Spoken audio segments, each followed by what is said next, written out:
Let's return to This Week in America. Here's your host, Rick Bratton. Welcome back, everybody, coast to coast, This Week in America. As our country goes through trying times, noted historian and educator Lawrence Clayton has put together the best of his op-ed columns published in his local newspaper, the Tuscaloosa News, in his newest book, The Pushback, which deals with issues facing our nation today, ranging all the way from the issues very close to home and family, such as what's being taught in our schools, colleges, and universities, to issues straddling the incredibly complex and often rancorous events in public life, from the presidency of the nation all the way down to local school boards. Lawrence Clayton taught Latin American history and the history of the Christian Church at the University of Alabama, where he is a professor emeritus of history. He's published more than a dozen books with major academic and commercial presses, including two that we discuss on This Week in America, The Andean Cross and Through My Christian Prism, or At the Port Rail. A BA degree from Duke, Lawrence earned his MA and PhD at Tulane in Latin American history. He served in the U.S. Navy. He lives in Tuscaloosa, Alabama, and back with us on This Week in America, Dr. Lawrence Clayton, author of The Pushback. Dr. Clayton, welcome back to the program. Always a pleasure. Thank you for being with us. Thanks, Rick. And please, let's just say Larry, because Lawrence sounds so pedantic. Well, it's very official. So I've done that. Dr. Lawrence Clayton, now he'll be Larry during the course of the program. Yeah. There's so much to talk about in this book. You touch on so many issues that we're all dealing with literally on a daily basis in your book, The Pushback. Let's first of all lay the foundation who you are. Talk about where you grew up and what impact that had on your life. Wow. Well, I was born in New Jersey. My dad was working in New York City. I was born to my mother, a Chilean girl that my dad met working in Chile in 1930. And then I was born in 1942. And then about 1944, the company that my dad worked for moved him back to Peru. And so I grew up in Lima, bilingual with a Chilean mother. And then when I was about 9 years old, I transferred my dad back up to New York. And I lived in New Jersey for 8 years. And then when I got to the time to select a college, I selected one in the South because my dad was from the South, from South Carolina, and I thought the South was a wonderful place, and it is. And I had lots of uncles and aunts and cousins, and we moved. And I went to Duke in North Carolina, and then after Duke, I took NROTC while there, and went in the Navy for 2 years and defended beaches and bars across the Mediterranean and Caribbean seas, and then went to Tulane and for graduate school, and finished there in 1971 and got a job in 1972 teaching history at the University of Alabama, and I've been here ever since. That's a fascinating background. With traveling all over the place because Latin America was my field, so I've been in and out of just about every Latin American country except for, I think, Paraguay, Uruguay, and Brazil. Gives you such a unique perspective. Our guest on the program, Lawrence Clayton, author of the new book, The Pushback. I'll give you his websites as we go through the program. And you can always link up by going to our website, thisweekinamerica.us. I mentioned all the books, the highly praised books that you have written. How did you get involved in writing books? All of these are so well done and have been, as I stand the test of time as well. How did you get involved in writing books? That's a good question, and I'll see if I can make it short. I always was fascinated with American literature, Steinbeck, Hemingway, and others. But I also was fascinated with history, not only the history of our country, but the history of the world. And when I got out of the Navy after 2 years, I thought, well, now what am I going to do? I was a history major, which was, and I'm going to make a slight joke here. It was kind of like an English major. What are you going to do with it? And I thought, well, you know what? I'll go to graduate school, and I used the GI Bill, and I did. And I was kind of pushed into Latin American history, porque hablo español, because I speak Spanish and I had grown up there, and I liked it, and I started writing, and I wrote like so many of us out there who may be listening, who may be journalists, who may be memoirists, and writing their stories or writing columns, writing books. I really enjoyed that, and I thought that was a way that I could communicate what I was interested in to others. And from there, it just kind of expanded over the years. I started writing history books, and I wrote a bunch of history books, and I enjoyed those. And it took me traveling into Ecuador, Peru, Spain, and having a good time, but also writing. And then in the 1990s, I remarried and married a born-again, tongue-talking, spirit-filled Christian, my wife Louise, and my Christian walk began to grow, and I began to write a little bit more about history and Christianity. And so that's the short story. And so my books are all over the place, and I haven't had a goal, as it were, as some people are taught to have. You know what you want to do in life, and I'm going, no, that's very nice, but for me it was doing what I had a chance to do. Yes. And secondarily to do it well. And so that's and I always enjoyed teaching. I enjoyed the classroom. I enjoyed the kids all the way from freshmen through PhD candidates. And I was lucky, Rick, to be able to do something in the world that I like to do. And I told my son, who's now a corporate pilot, who's doing what he loves to do, I said, Carlton, you're in about 5 or 10% of the population in this world. Enjoy it and do it well. Well, it's good advice, and it's worked out well for you and obviously for your son as well. Our guest in the program, Lawrence Clayton, his websites, one's a blog, one's a website, L. Anthony Clayton, that's CLAYTON.com, and LAClayton.com. Give you those throughout the program. They're on our website, thisweekinamerica.us. His books are available at Amazon. So if you click that, you'll find all of the books that Larry has written, including his newest, The Pushback. Who are some of your heroes as you figure out where you're going to go with stories, as you're researching events, current events, and history? Who are some of the people that strike out to you that really made an impression on you? Wow. I just started a biography that so many of you have read, and I can tell that he's going to be my hero, St. Augustine. Yes. And the biography is the Confessions of St. Augustine. And I realized that Augustine went through life much the same way a lot of us do, doing the things that he wasn't supposed to do, thinking the wrong things, and then slowly coming around to believing that the truth really is in the life of Jesus and what he taught his disciples, and how to move from there. And so St. Augustine certainly is a hero. I just finished a book by Ernie Pyle.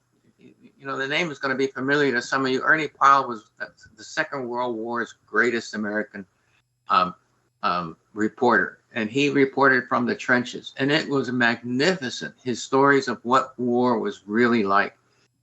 And I was so taken down by it, so depressed by the horror of war, yes, that I almost stopped reading until I finally finished. So Ernie Pyle, so and there have been a few political figures, but I like the figures who wrote about the world they lived in, and wrote in such a fashion, like Steinbeck, for example, who wrote about the Depression years in this country, tough years in the 1930s. Or Hemingway, who had a big ego and all that, but he could tell a story, he could spin a story, he could drag you in there and teach you things. And some of the great historians as well, whose names probably wouldn't be recognizable to most of you. But some of the great historians who, well, let me tell you a quick story of one. He taught Russian history at Duke. And I was in his class, and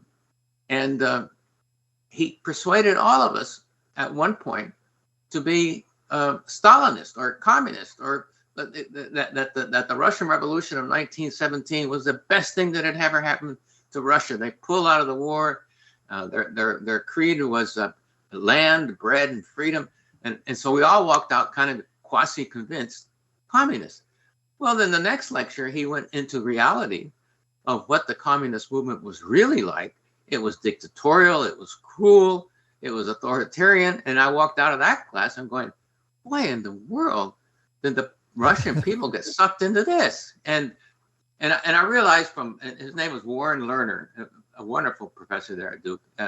I realized what he was doing, teaching us Rick, how to think rather than what to think. Yes. And that has been kind of in Spanish, it's called a lema. It's kind of the style that I have adapted over the years. Teach people how to think, give them the big picture, give them all the pluses and the minuses, which is one of the reasons that I wrote this book, The Pushback. Tell them everything that happened in the Civil War, for example. Don't tell them just a little piece. Tell them the whole piece, and then let them decide. Let them think through it. And that's what education is about. And it's not just simply history. It's chemistry. It's physics. It's astronomy. You want to open up the mind. You don't want to close it. You don't want to say reality is this way, and you can't think it any other way. And I thought, well, something is going wrong here, because what I'm reading about the diversity, equity, and inclusion movement in universities and corporations across the country is telling you what to think, how to think, what to do, and not giving you the option and the freedom and the liberty, okay? All Yes. of which are wonderful in this country, to learn how to express yourself as a full human being. You touch on those issues and so many more in the book, The Pushback. The book is available wherever books are sold.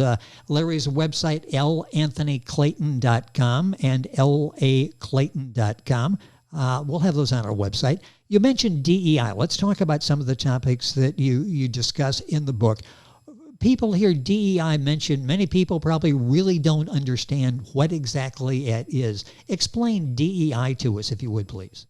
I'll try to do it simply and straightforward, but it's not necessarily simple. Diversity, equity, and inclusion is kind of a philosophy that is now governing colleges and universities across the country. It's a national problem.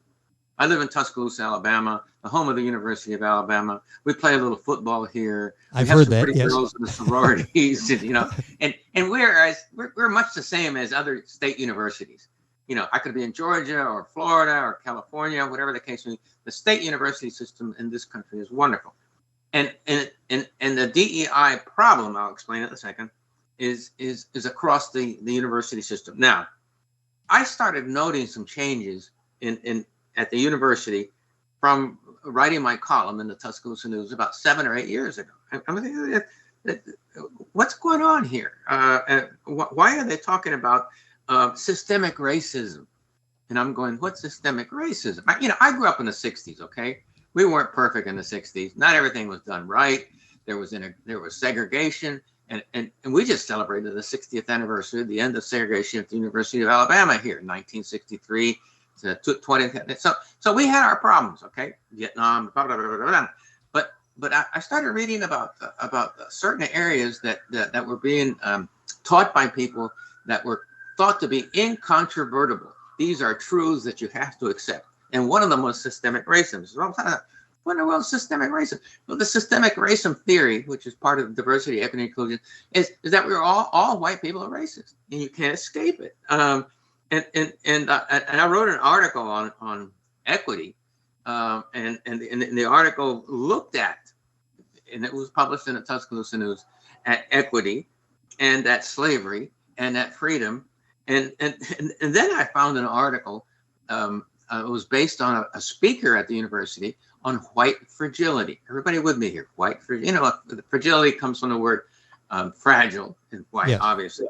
And that we're all whites are systemic racists because we can't escape it. And I'm going, wait a second. I was born in New Jersey, grew up in the North, I didn't grow up in the old segregation in the South, although my father's family did.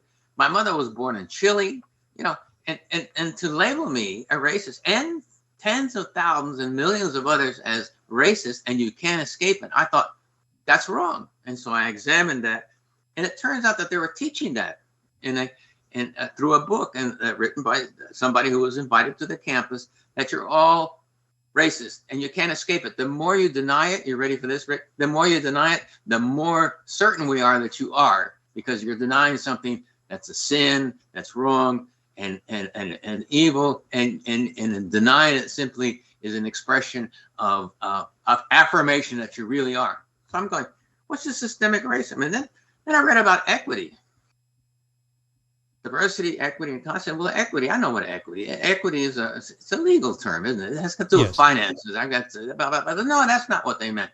They said to correct America, okay? And a lot of this is Marxist thinking. It's from the old left that kind of evolved into a very active, exclusive Marxist ideology. Equity means that everybody is the same, not equality. Equality is what? Equality, we know that equality means that you have the equal opportunity in your life through the freedom that we have in this country and the liberty that we have in this country, established during the American Revolution, to be whatever you want to be. Now, I know that there are exceptions to that. There was the Civil War. There was segregation in the 1960s. You got to put the warts in with a good part, okay? And that's equality. And equality today, I think, is a standard that exists across the nation, even if you're an immigrant, even if you're not a citizen, no matter what color, what sex, whatever the case may be, you have equal opportunities. But equity said, no, we have to make everybody the same. And you've heard the term, we have to have a level playing field, right? Yes. Level playing field, yeah, sure. And what people who are promoting equity, are they saying, no, not necessarily a level playing field. We want everybody on the playing field to be equal, to be the same. Whether you're the quarterback or whether you're the fullback or any other sport, you're all going to come out the same, no matter who you are and what you're doing and what your accomplishments are and what your test scores are, which divide us. You know, we have a lot of different. Everybody is different, and Christianity tells you that.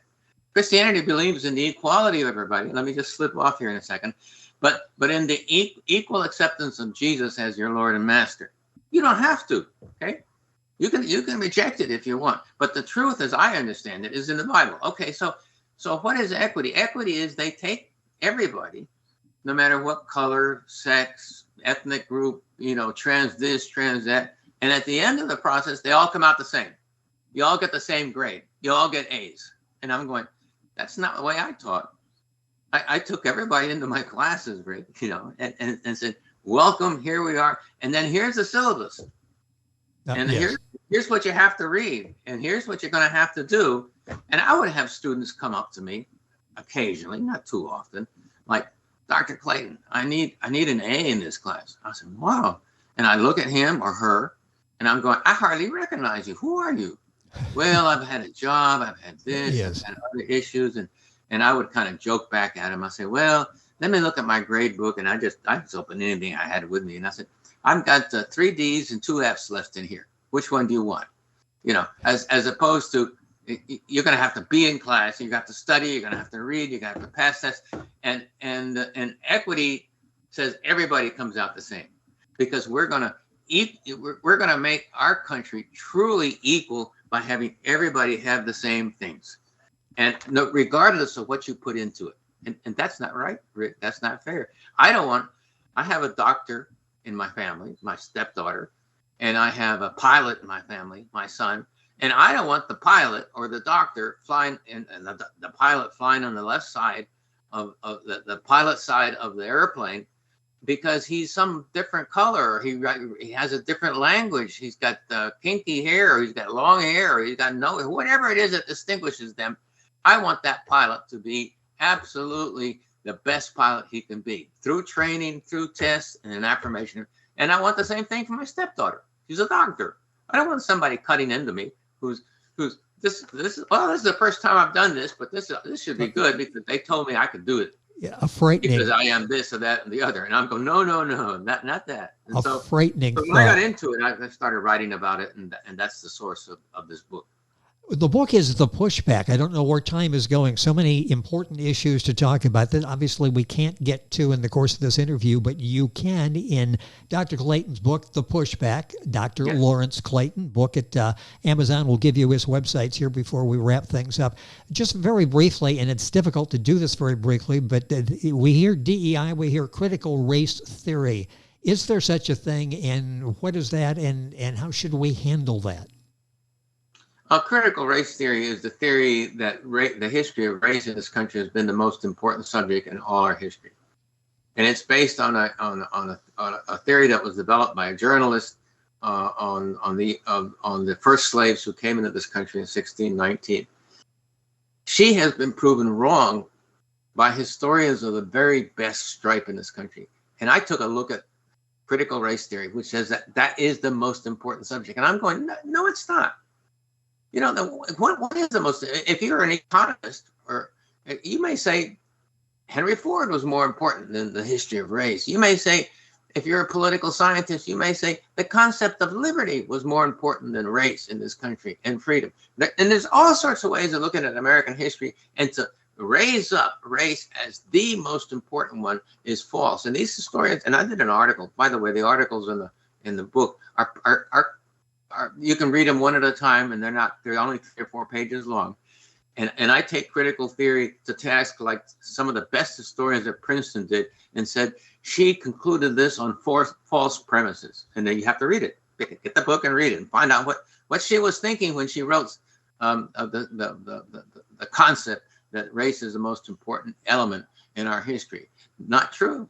But people believe it, Rick, and people accept it, and they announce it as uncontrovertible doctrine.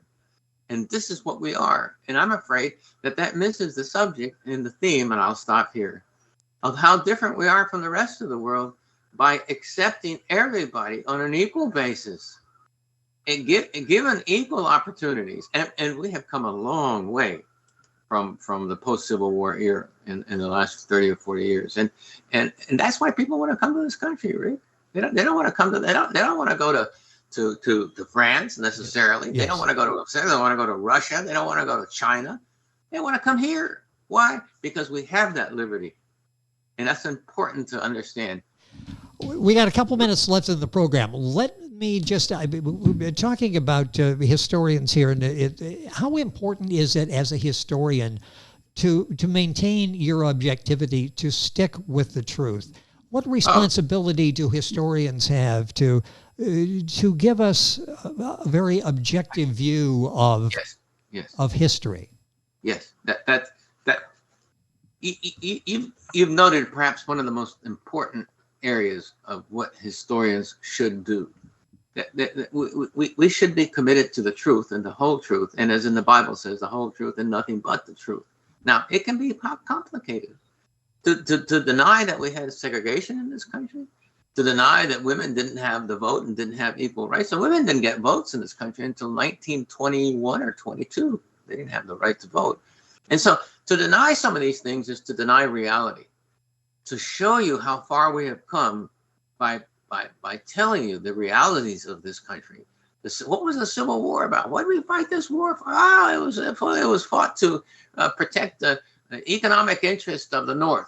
And Lincoln was a real nasty creature. Oh, come on now. Give me a break. Lincoln may have had his ups and downs, but you want to know, you want to read about him. And it's kind of like reading about war, Rick. I get back to this biography I read of a reporter in the Second World War. You know, the Second World War is the greatest generation. We saved the world from an authoritarian killing regime, the Nazis, who assassinated and destroyed 6 million Jews, and we did some good stuff. But war itself is a horrible, horrible act. And so, does this mean, well, we'll never go to war again? No, we may have to do the right things, to defend our interests, to defend our way of life. We may have to do that. But understand that a lot of it, and I'll stop here, a lot of the veterans of the Second World War never wanted to talk about it. Why? And I often wondered about that. I mean, I was in the Navy, but I wasn't in war. I was out there cruising, you know, in the fleet, having a good time, and working also. But why never talk about it? Because they were so traumatized by it. And many of them had PSTD, you know, or post-traumatic stress syndrome, and it was called something else back then.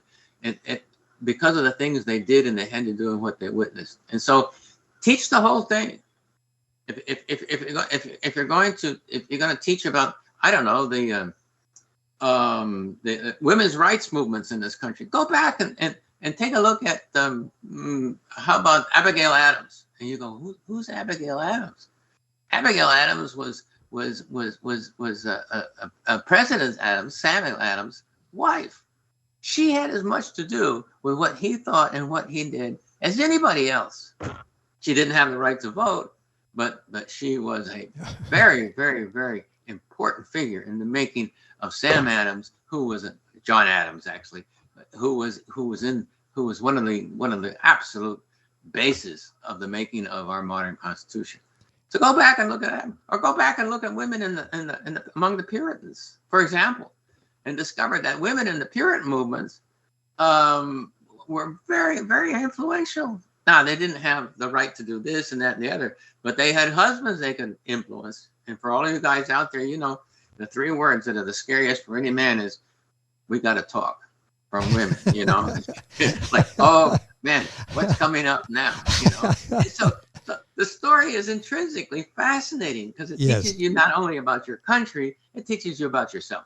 What a great place to end our conversation today. Time goes by so quickly when we have Dr. Lawrence Clayton, our guest on the program. Lawrence Clayton, Clayton. His website's lanthonyclayton.com and laclayton.com. Books, of course, available Amazon, Barnes & Noble, all of the usual places. Links on our website, thisweekinamerica.us. Larry, it is always a pleasure to have you on the program. So many excellent books, and you get us all thinking. And I love having you on to talk about all the various topics you address in your books. This book is The Pushback, doing exceptionally well. Excellent reviews. Thank you for being with us on the program. Look forward to doing it again. Thanks so much, Frank. It's always a pleasure, and it's nice to be here with you. Thank you. The book is The Pushback by Lawrence Clayton. All the information on our website, thisweekinamerica.us. And you're listening to This Week in America. And we're back on today's program right after these messages. This Week in America is online. You can visit our website, thisweekinamerica.us. Scott Pinkerton, associate producer of This Week in America. Jay Anderson, segment producer. Ben Watson, webmaster. Otto Bechet, director of engineering and TV production. This Week in America produced and is a trademark of Blue Funk Broadcasting, LLC. For information on all of our guests and to listen to this week's show, our website again at thisweekinamerica.us. And I'm Sean Bratton, executive producer of This Week in America.